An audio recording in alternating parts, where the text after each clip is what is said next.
In the previous lectures, we have considered inner product spaces, Hilbert spaces in particular, and we have discussed the notion of orthogonality.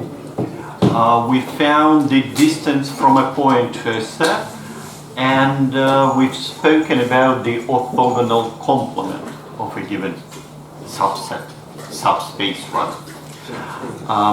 Let us today further speak about the notion of orthogonality, and in particular we will speak about orthogonal basis.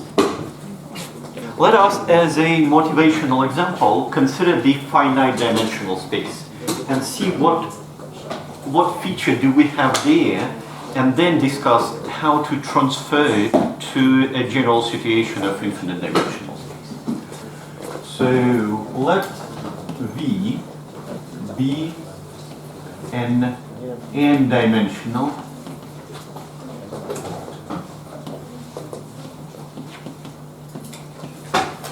in the product space.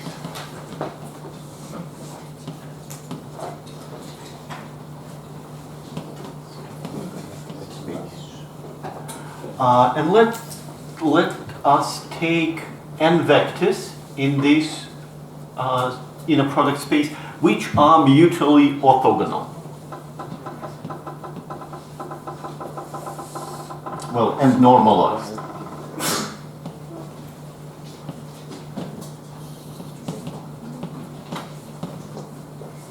We already have the term for this one. These kind of sets are called orthonormal.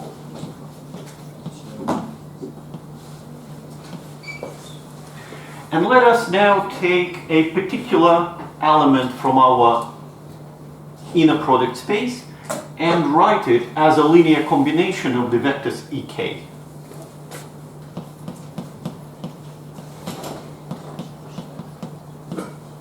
For some scalars.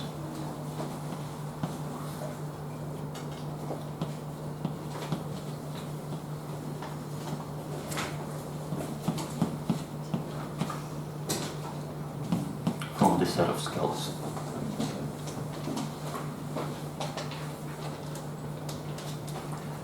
Well, if we have a vector written as a linear combination of these orthonormal vectors, then we can easily find the values of lambda k. So let us compute an inner product of V with any ek.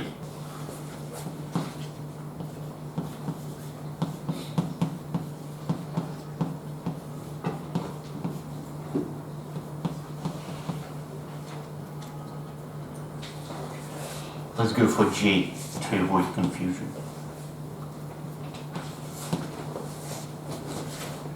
Then I'll use the linearity.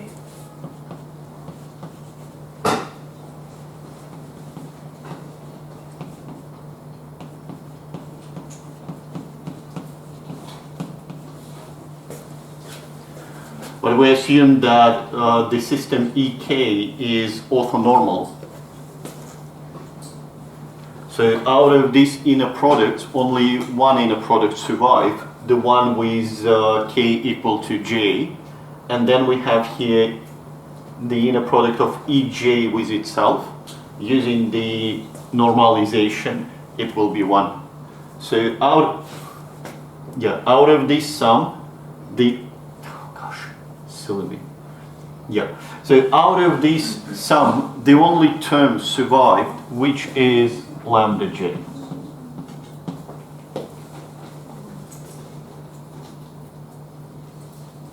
So in fact, all these scalars lambda k are in the form of the inner product.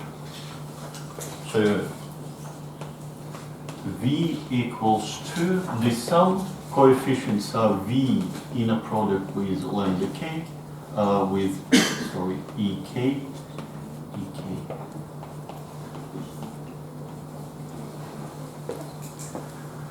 So this is fairly simple and probably known for you representation which we have in finite dimensional spaces. So the question is whether we have this kind of property, these kind of representations in any inner product space, in general, in infinite dimensional inner product space. So the question is, does the formula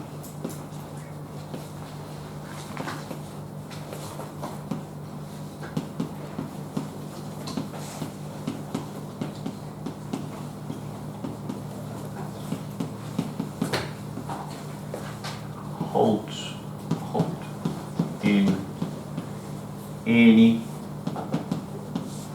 inner product space?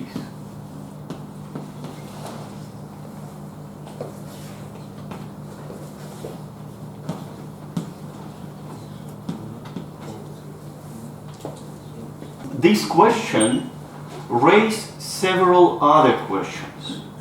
Kind of it splits to several other questions. So first of all, to draw an analogy of this formula with that one, we need to suppose that EK is orthonormal system as well. But now, in EK, it should be infinitely many vectors. And the question is, does any inner product space, does an arbitrary inner product space contains infinitely many orthonormal vectors?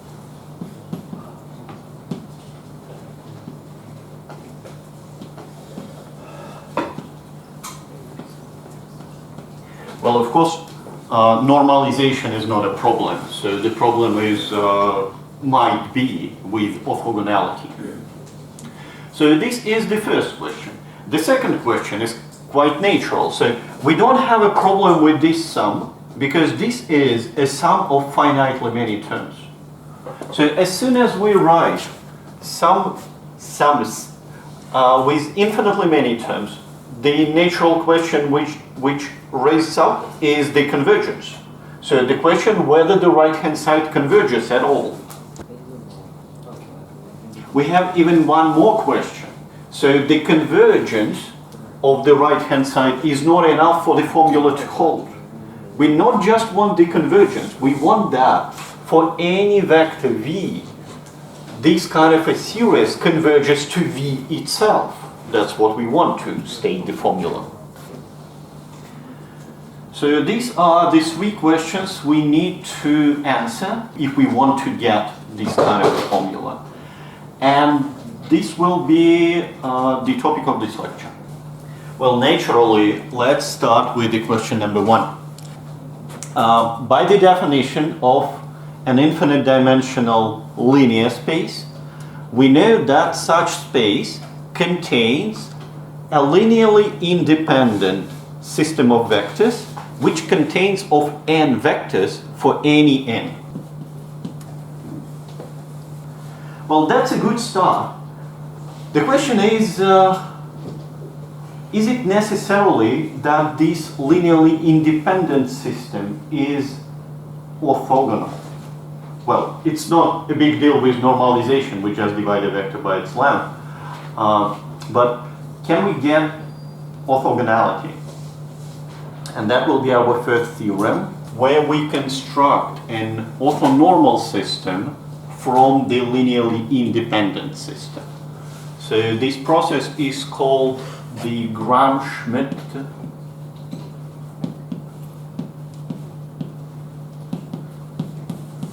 orthogonalisation. So let us start with the inner product space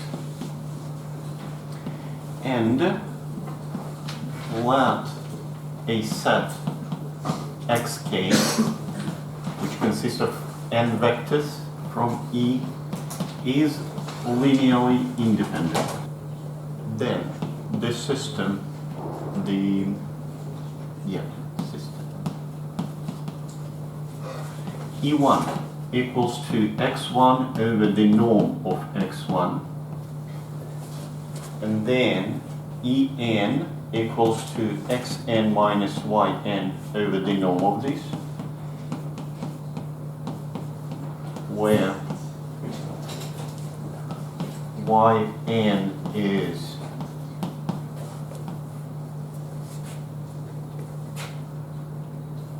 E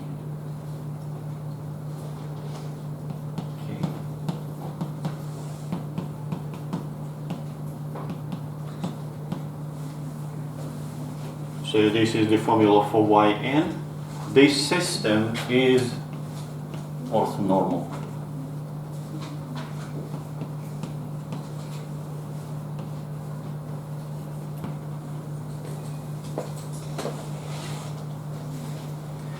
So we define the first vector e1 by just taking the first element of the sequence and dividing by its length. By the way, why can we do this? So this system is linearly independent, so we definitely know that there are no zero element there, because otherwise it would be linearly dependent.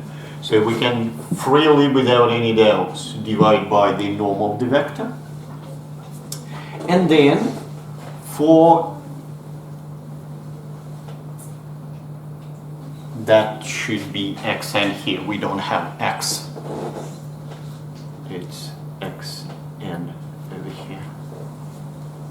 And then we have the vectors which are constructed already. Make yn out of them and then take en to be this. I will add one more statement to the theorem. So it's not just we can construct an orthonormal system out of the linearly independent one. The point is that the new system spans exactly the same subset as the original one. So moreover, span of xk equals to the span of ek.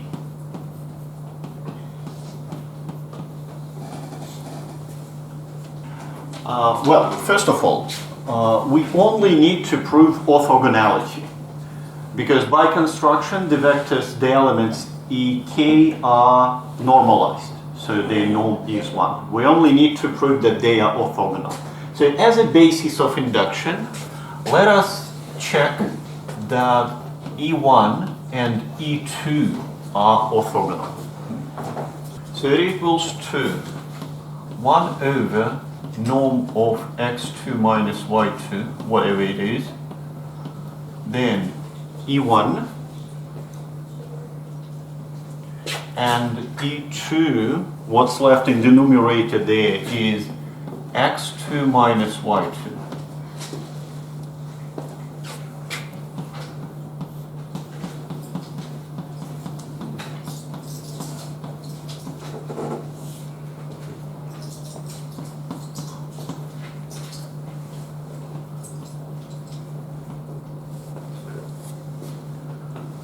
Well, y2, n equals 2, so we have only one term in this sum, which is x2 times e1, e1.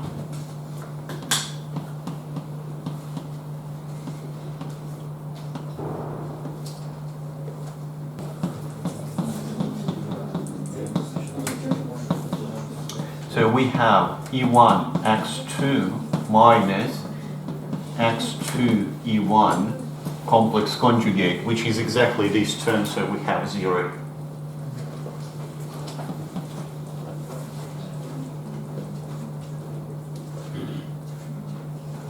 So we have proven the basis of the induction, the base case, that e1 and e2 are orthogonal.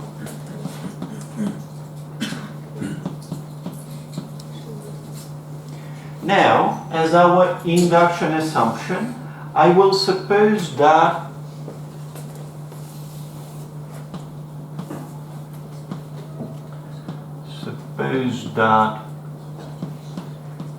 EI is orthogonal to EJ for every IJ between 1 and n minus 1.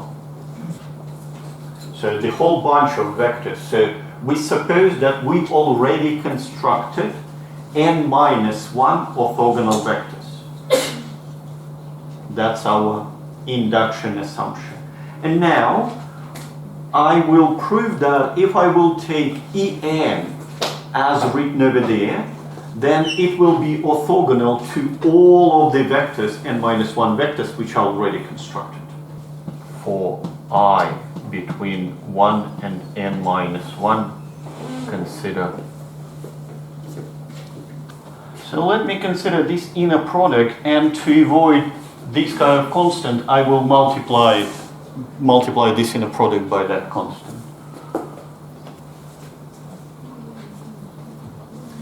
Which is EIXN minus the sum of XN EK EI EK K from 1 to n minus 1.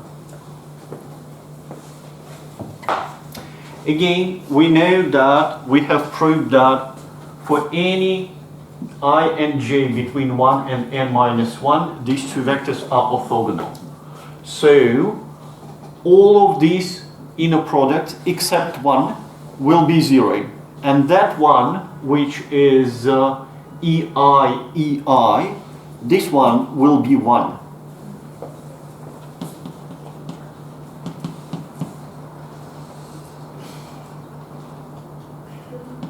So again, I forgot to write the borrowed here, as in the previous one. So the only term survive here is XNEI bar, and then the difference is 0. So the new element which we constructed, EN, it is orthogonal to the all previous n minus 1 elements.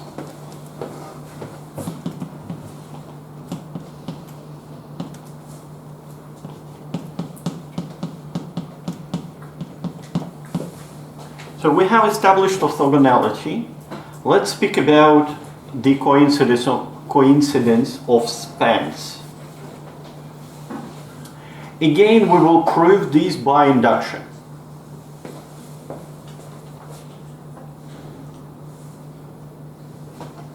Well, it is clear that span of x1 equals to the span of E1, because E1 is just a scalar multiple of x1, so they span exactly the same set. Now let's suppose that these two spans coincide for n minus 1 vectors. So let's suppose this, and the claim is the spans of n vectors coincide. We have that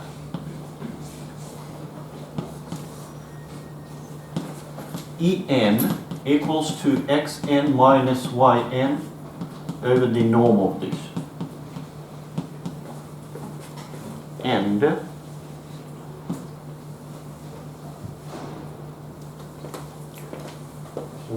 yn, by definition, is a linear combination of ek from 1 to n. And yn belongs to the span of ek from 1 to n minus 1, which is, by our induction hypothesis, by our induction assumption, is the same as the span of xk from 1 to n minus 1. So what do we have here then? This element is a linear combination of x's from 1 to n minus 1. And over here is just xn, and divided by a scalar. So this one is a linear combination of all x's from 1 to n, which means that En belongs to the span of all xk from 1 to n. Again, one more time. Xn is a linear combination of the first n minus 1 axis over here And here in this expression we have xn as well.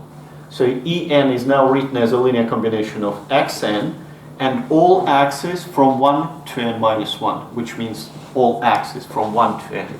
So it is in a span. Conversely, it is even simpler.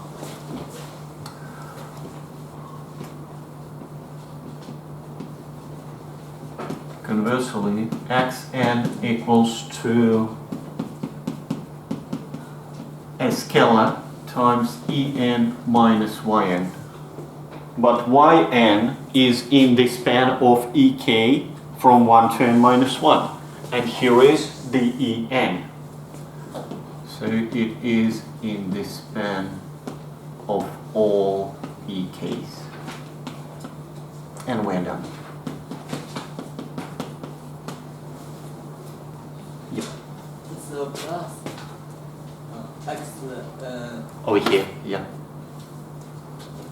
Yeah. Thank you. But it was still a linear combination. Let's summarize what we've done. Using this Gram-Schmidt orthogonalization process, we can take any finite linearly independent system and construct a orthonormal system out of it.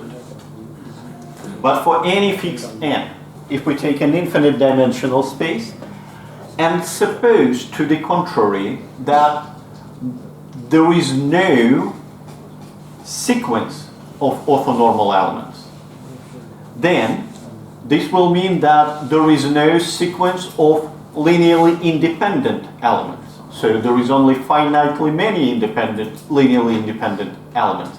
But this will mean that the space is finite dimensional, so we get a contradiction. And we are done with the first question. 2 more left. Let's now attack the question number 2. Let us start with an auxiliary result, which is anyway important, so it deserves its own name. So let us start with Bessel's inequality. Let En be an infinite sequence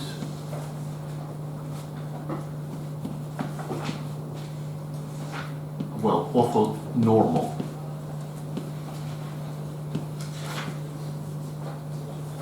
Orthonormal sequence in an inner product space.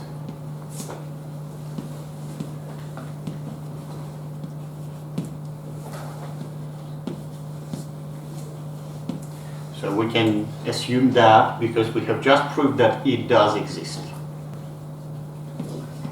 And let X be an element of E. Then this series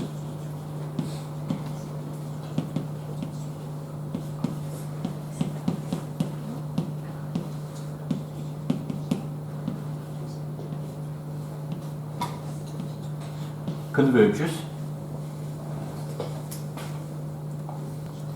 and the value of this series is less than or equal to the norm of X.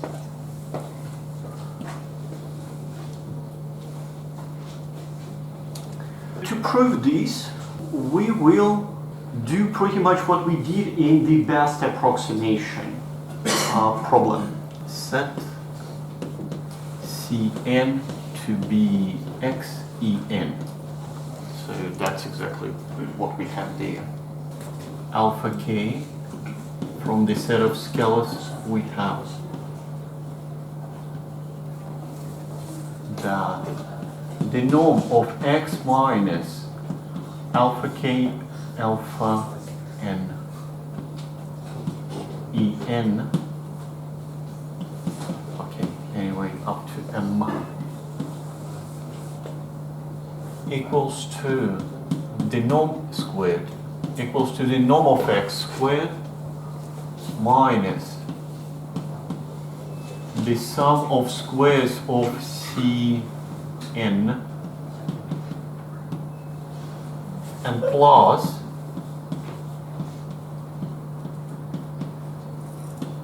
this expression.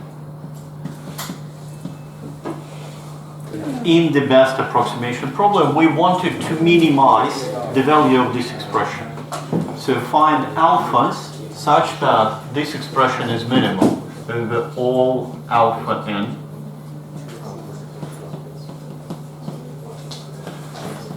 Then, what do we have on the right?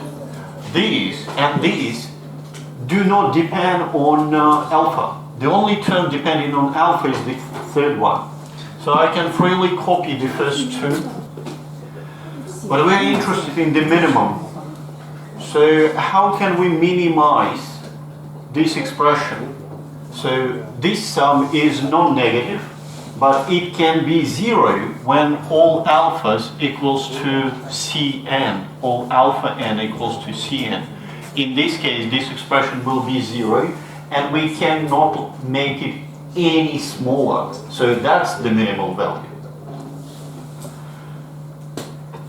But going back to our Bessel inequality, so what we have here on the left is the minimum over the norms squared. So all these expressions are non-negative. When we take a minimum, it's still non-negative. And let me now bring this term to the left.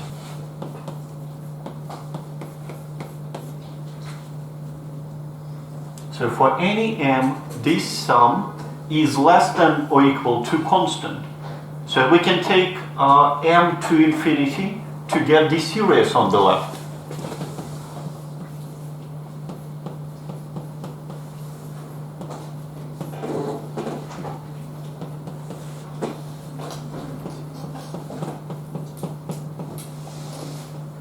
Having this inequality proved is nice and raise kind of a natural question. Can we ever get equality? Let H be a Hilbert space.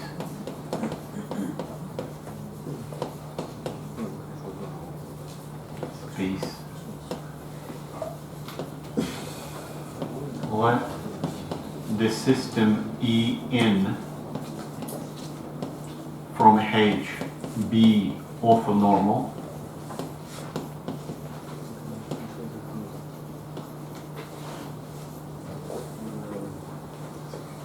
And let alpha n's be scalars.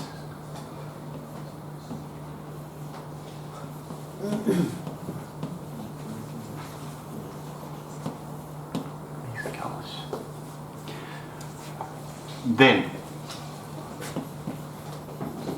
the series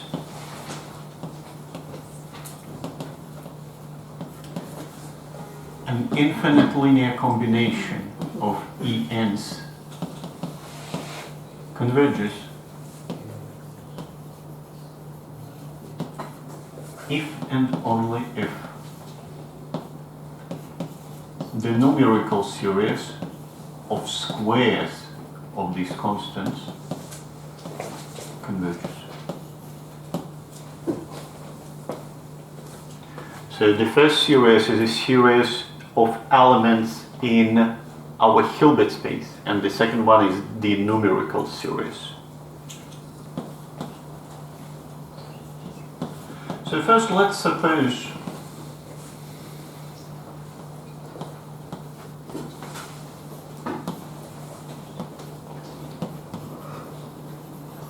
that this series converges.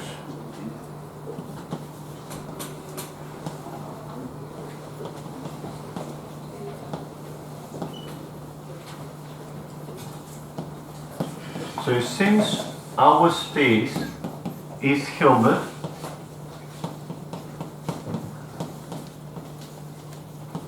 then the value of this series equals to, say, some element x from H.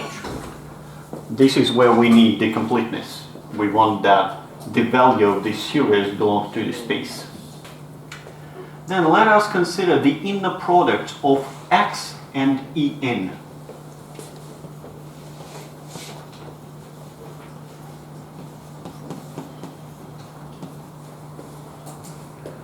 Which equals to, by linearity of the inner product, instead of writing the infinite sum, I will take the limit and write the finite sums.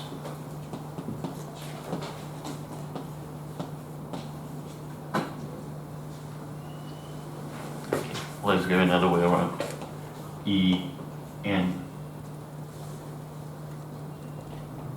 N is that one. Ej. Ej.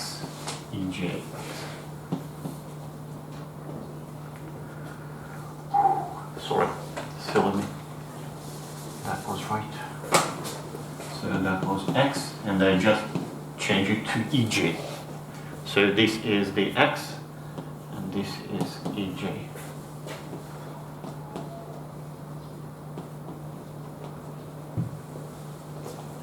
And we have seen this kind of sums several times already. We know that En is the orthonormal sequence. So out of all these sum, only one term survive, the one with n equals to j. And so all this expression equals to alpha j.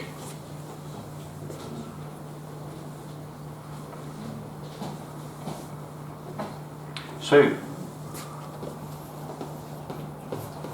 the sum of alpha n squared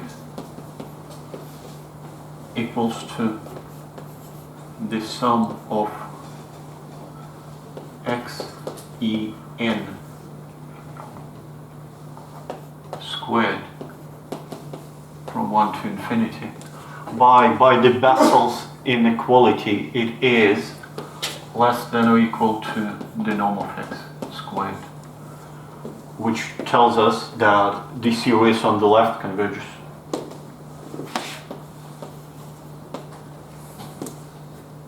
The series on the left converges.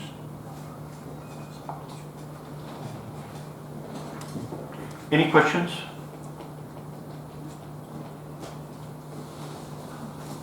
Okay, let's now prove the converse statement. So suppose that this series converges.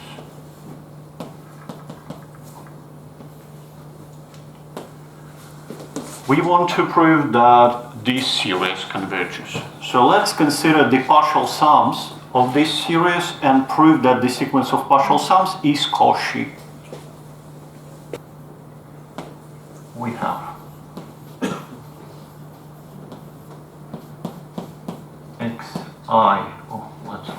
xp minus xq equals to 4p greater than q. Let me write square over here. So it will be a sum from q plus 1 to p squared. So for any p and q, we have the sum of finitely many terms here in this sum, from q plus 1 to p.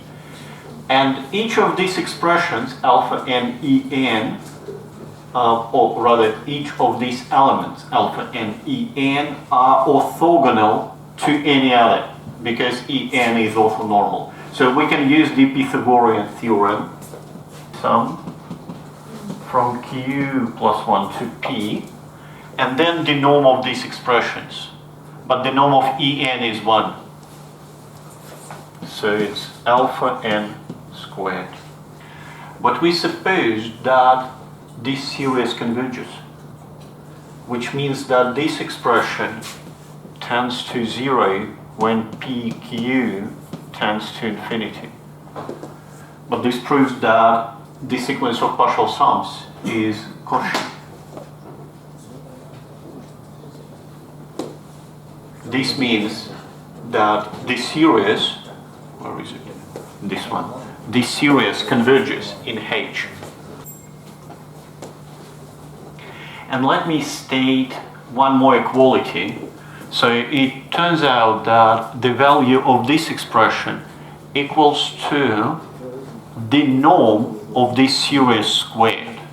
Well, I supposed to write it in the statement of the theorem, but let me write it anyway, since I forgot to add it to the statement.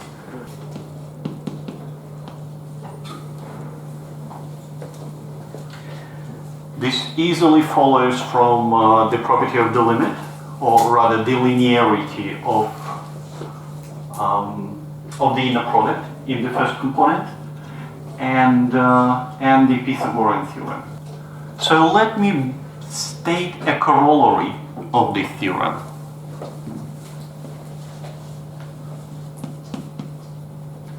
Let En be an orthogonal system sequence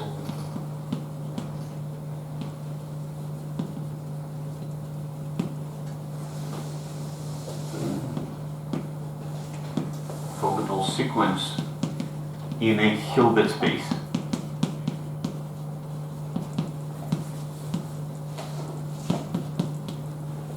And let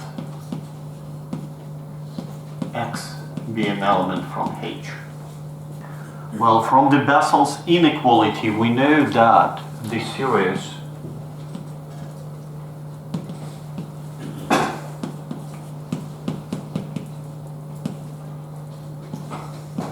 converges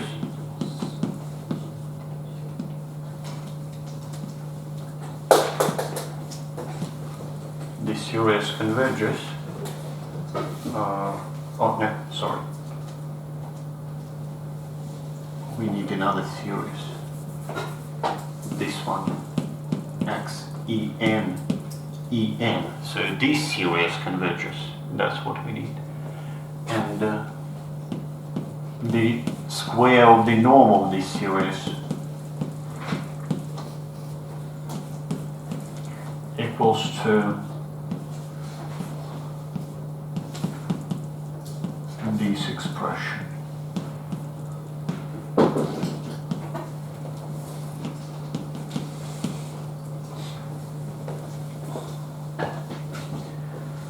This is the corollary of the previous theorem and the Bessel's inequality. You probably noticed that we resolved the second question which we posed at the beginning of the lecture. We proved that that initial series converges. The only one question left, whether it converges to an element which we had on the left. In the way of answering this third question, let me state a definition. An orthonormal sequence in a Hilbert space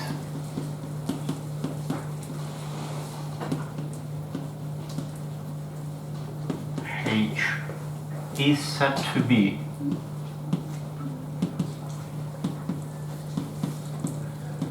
an orthonormal basis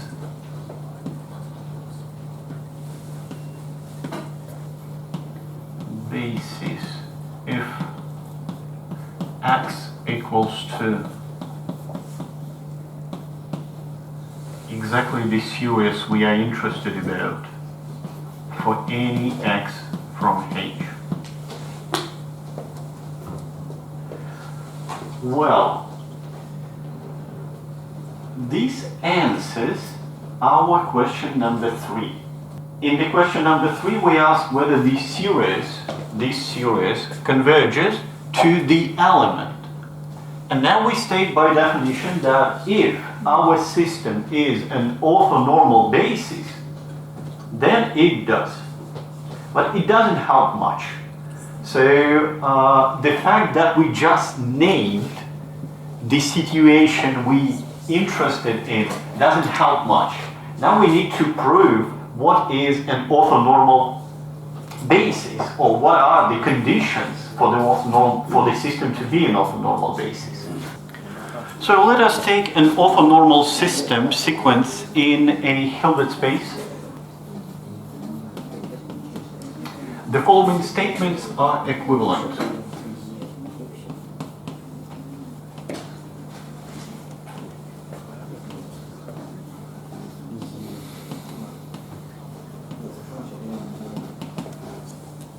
So the first statement, En is an orthonormal basis.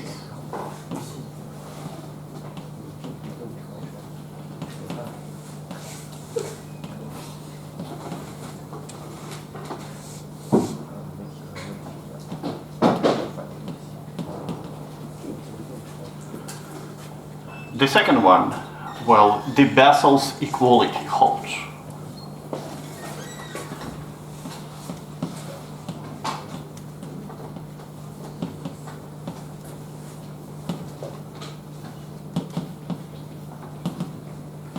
Which means that the norm of x squared equals to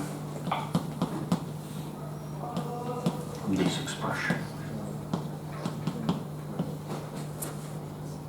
Well, it holds for every x.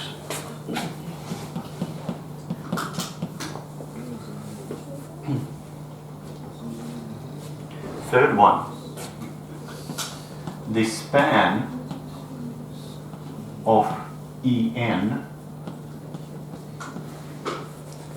is dense in H, which means that the closure of the span is H itself. And the fourth one, if we consider the sequence En as a set, which it is, and take the orthogonal complement of it, then we will get 0. Proof.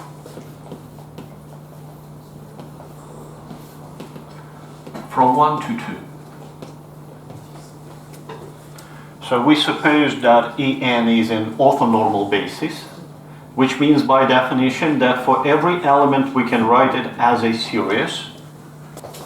Now let us use that corollary, which is not the Bessel's equality, to say that what we have on the left there is nothing but the norm of x squared. Compare what we have there and what is x. So it is nothing but x squared. And let's just copy the right hand side.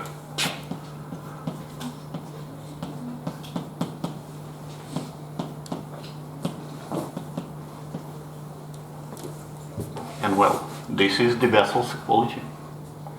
Done with the proof from 1 to 2. Let's go from 2 to 3.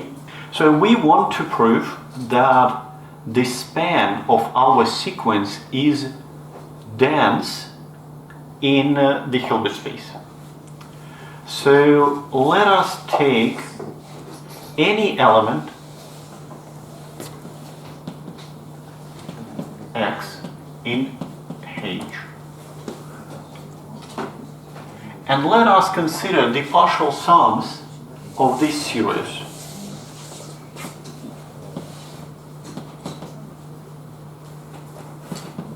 Consider xm to be the partial sum of this series, so expression of this type. I just need to show, well, this xm belongs to the span of En, and now if I will show that xm converges to x, then we are done. So we have x minus xm norm squared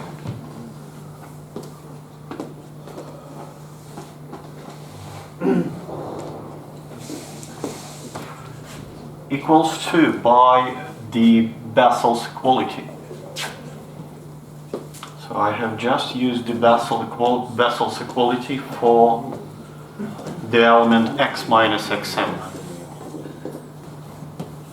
So let me split it in two parts. The first part from 1 to m, where we'll get, so when we substitute this xm over here, out of this sum only one term survives, and that will be xen. And the rest of this is the sum from m plus 1 to infinity of xen squared. The first term is 0, and the second one tends to 0 as m tends to infinity. Because by the Bessel's equality, we know that this series converges, or even by the Bessel's inequality. so this sequence xm converges to x, but x is an arbitrary element of H, which means that the span is dense in H. So xm converges to x, but xm belongs to the span. So the span of En is dense in H. And we're done with the implication from 2 to 3.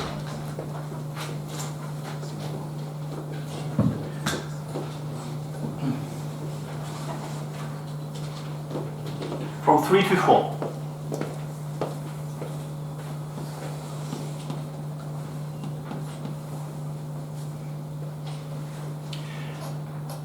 So let us take an element x from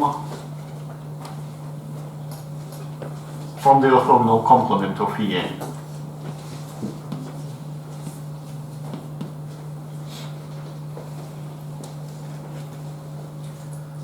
By linearity,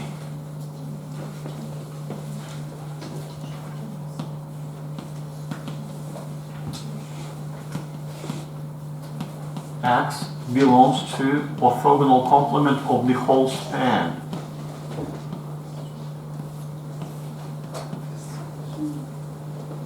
We're proving from 3 to 4, but 3 means that this span is dense in H. But if a set is dense in a space, what is its orthogonal complement? It will be just 0. Is 0. Well, then x is 0. So we've taken an arbitrary element from the orthogonal complement of this sequence and shown that it is 0, so we are done. We are done with the implication from 3 to 4. The only one implication left to prove is from 4 to 1. We want to show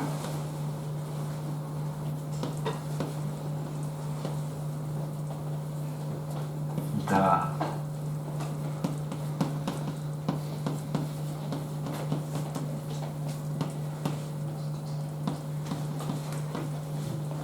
for every element from H.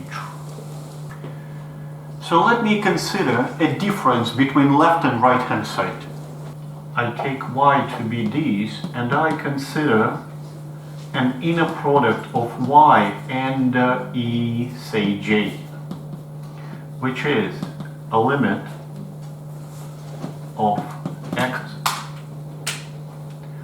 x minus the partial sum of this series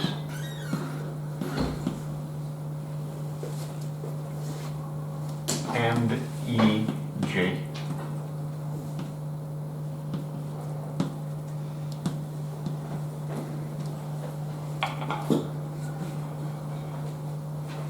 Or rather, it is xej minus the limit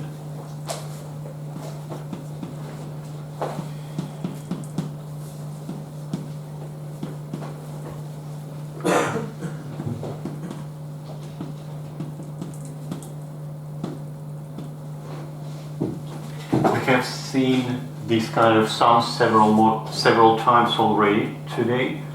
And out of this sum, using the fact that this sequence is orthonormal, out of this sum the only one term left, and this term will be exactly xej.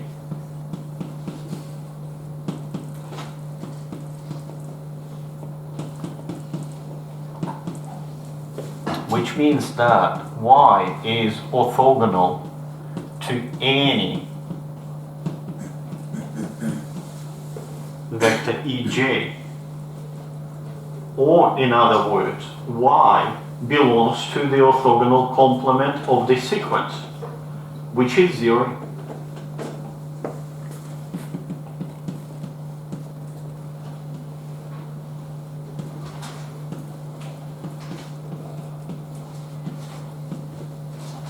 So y is 0, which means that x equals to the series for any x.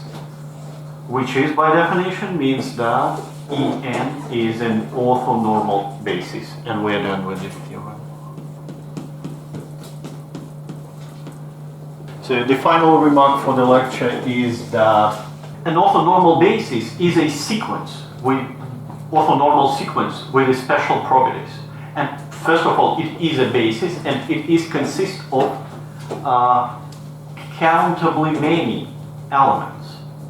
So not every Hilbert space has orthonormal basis, which means that not every Hilbert space has a countable basis.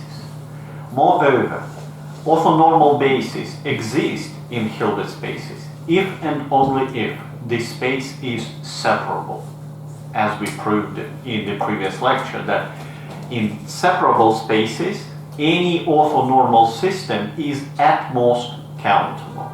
So for the existence of orthonormal bases, the condition, if and only if condition, is separability of the space.